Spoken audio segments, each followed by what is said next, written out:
ओम शांति। आज 20 जुलाई 2021 की साकार मुरली।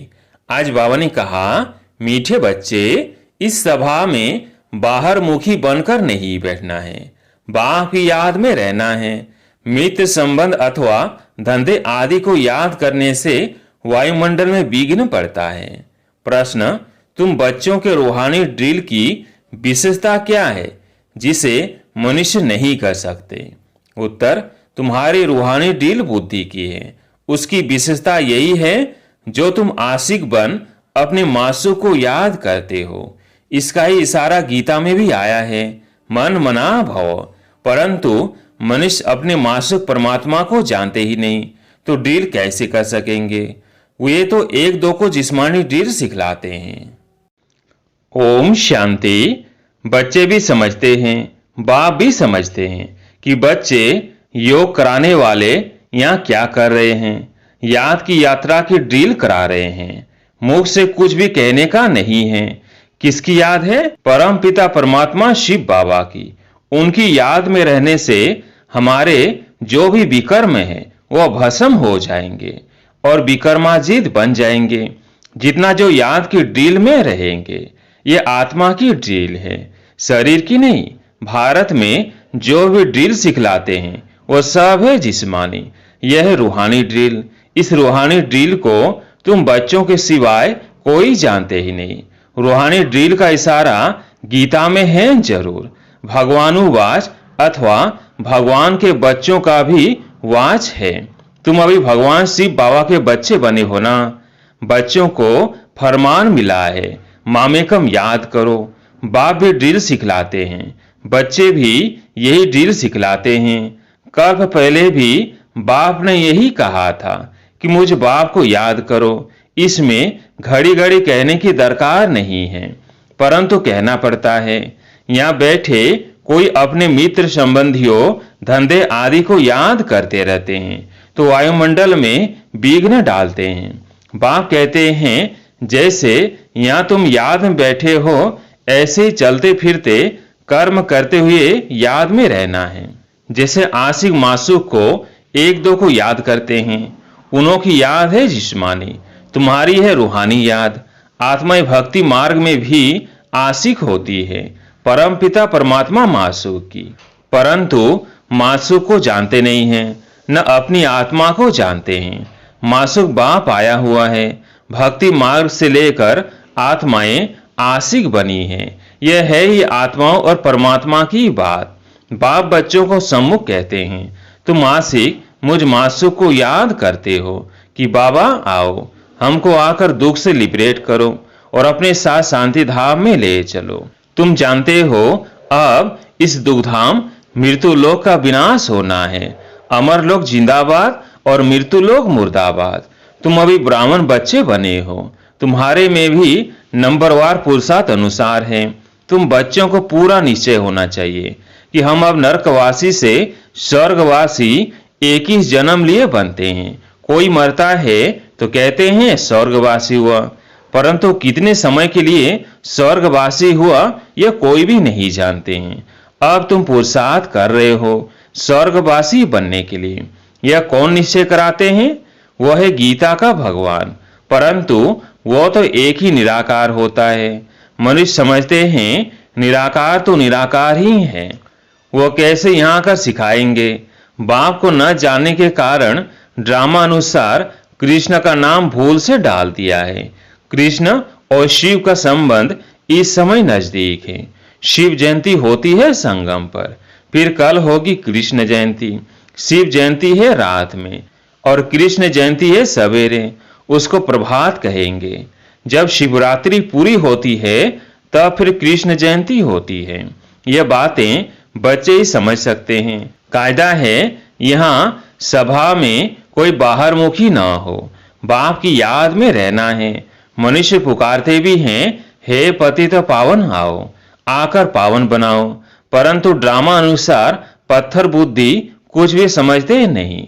अगर जानते होते तो बताते। उनको यह भी पता नहीं है कि अभी कलयुग का अंत है, फिर जब बाप आते हैं तब आदि होती है। मनुष्य तो बिल्कुल घोर अंधियारे में है। लोग समझते हैं कलयुग में अर्जुन 40,000 वर्ष पड़े हैं। बेहद का बाप समझाते हैं हद का बाप कब पतित पावन हो न सके। बापू नाम तो बहुतों के रख दिए हैं। बुजुर्ग को भी बापू अथवा पिताजी कहते हैं। यह रूहानी पिताश्री तो एक ही हैं जो पतित पावन ज्ञान का सागर है। बच्चों को पावन होने के लिए ज्ञान चाहिए। पानी में स्नान करने से कोई पावन थोड़ी बनेंगे। तुम जानते हो शिव बाबा हमारे सामने इस तन में प्रत्यक्ष है।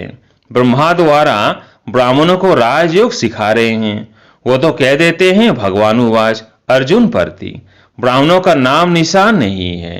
गाया जाता है ब्रह्मा द्वारा स्थापना, विष्णु द्वारा पालना। स्थापना तो ब्रह्मा द्वारा ही करेंगे, न कि विष्णु द्वारा, न शंकर द्वारा। तुम बच्चों को ये समझानी अब मिली है। बाप को यहाँ आना पड़ता है। वापिस तो कोई भी आत्मा जा नहीं सकती।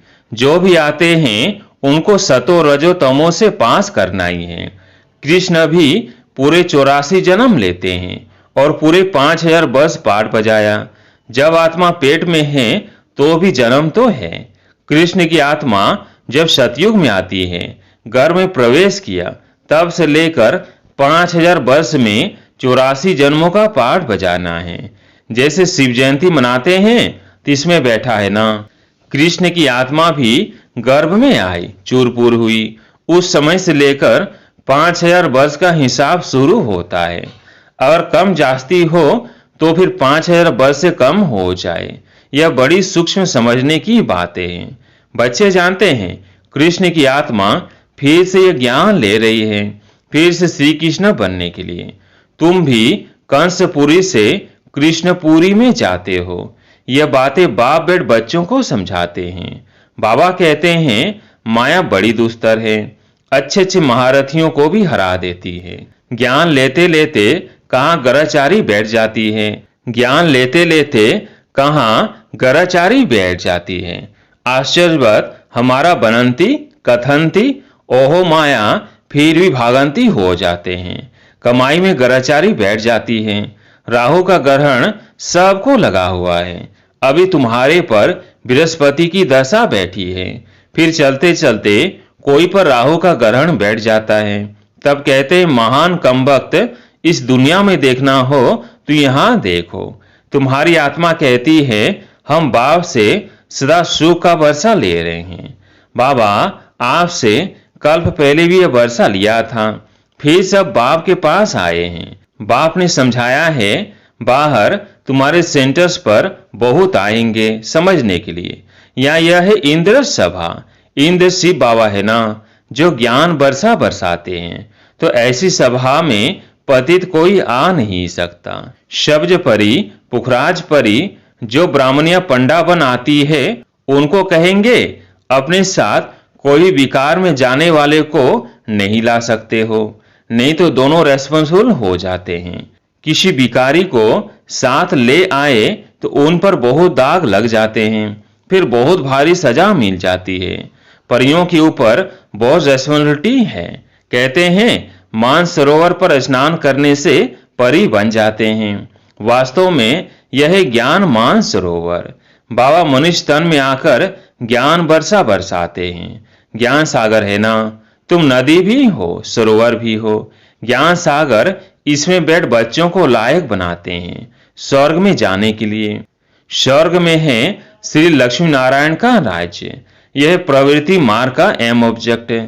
कहते हैं हम दोनों ज्ञान चिता पर बैठ लक्ष्मी नारायण बनने वाले हैं।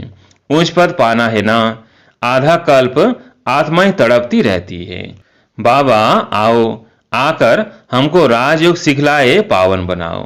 बाप इशारा देते हैं भारतवासी जो देवी देवताओं को मानने वाले हैं उन्होंने जरूर 84 जन्म भोगे हैं।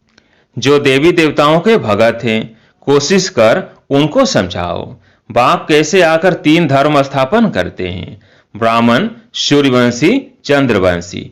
तीनों धर्म बाप स्थापन करते हैं। आधा कल्प फिर और कोई धर्म स्थापन नहीं होता है। फिर आधा कल्प में कितने मठ पंथ आदि धर्म ढेर के ढेर स्थापन होते हैं।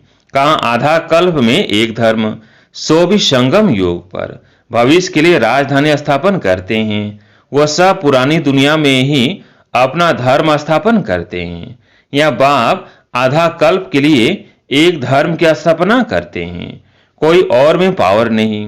बाप तुमको अपना बनाकर सूर्यवंशी चंद्रवंशी घराना स्थापन कर बाकी सब का विनाश करा देते हैं।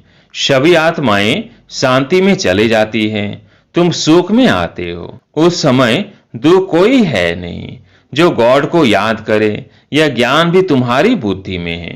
तुम जानते हो बाप जो ज्ञान का सागर है वो नॉलेज दे रहे हैं। सागर तो एक ही है, तुम अपने को सागर नहीं कहलाएंगे, तुम उनके मददगार बनते हो।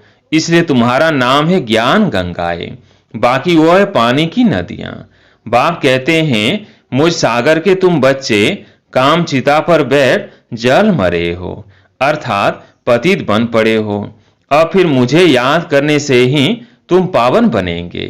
ये सृष्टि का चक्र 5000 वर्ष का है, यह भी किसको पता नहीं है।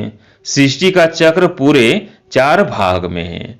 4 युग है ना। यह संगम युग है कल्याणकारी। कुंभ कहते हैं ना, कुंभ कहा जाता है मेले को। नदी आकर सागर से मिलती है, आत्मा आकर परमात्मा से मिलती है, इसको कुंभ कहते हैं। आत्मा और परमात्मा का मेला भी तुम देखते हो, तुम आपस में मिलते हो, सेमिनार करते हो, इसको कुंभ नहीं कहेंगे। सागर तो अपनी जगह पर बैठे हैं, इस तन में है ना। जहां इनका तन वहां ज्ञान का सागर है, बाकी तुम आपस में ज्ञान गंगाएं मिलती हो। नदियां छोटी बड़ी तो होती है ना, वहां स्नान करने जाते हैं। गंगा जमुना सरस्वती आदि तो है ही, दिल्ली जमुना का कंठा है। स्वर्ग कृष्णपुरी तो होती है। दिल्ली के लिए कहते हैं परिस्थान था जब लक्ष्मी नारायण का राज्य था, ऐसे नहीं कि कृष्ण का राज्य था। राधे कृष्ण युगल हो तब राज्य कर सके। अब तुम बच्चे कितने खुशी में हो। माया के तूफान तो बहुत आएंगे।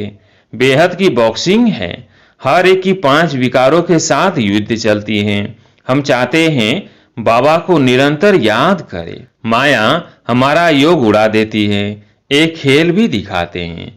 परमात्मा अपनी तरफ खींचते हैं, माया अपनी तरफ। ऐसा एक नाटक बनाया है। बायोस्कोप का फैशन अभी निकला है, तुमको ड्रामा अनुसार बायोस्कोप पर ही समझाना था। नाटक में तो बदली सदली होती है, यह तो अनादि अविनाशी ड्रामा बना बनाया है। बनी बनाई बन रही, फलाना मर गया, इतना ही पाठ था।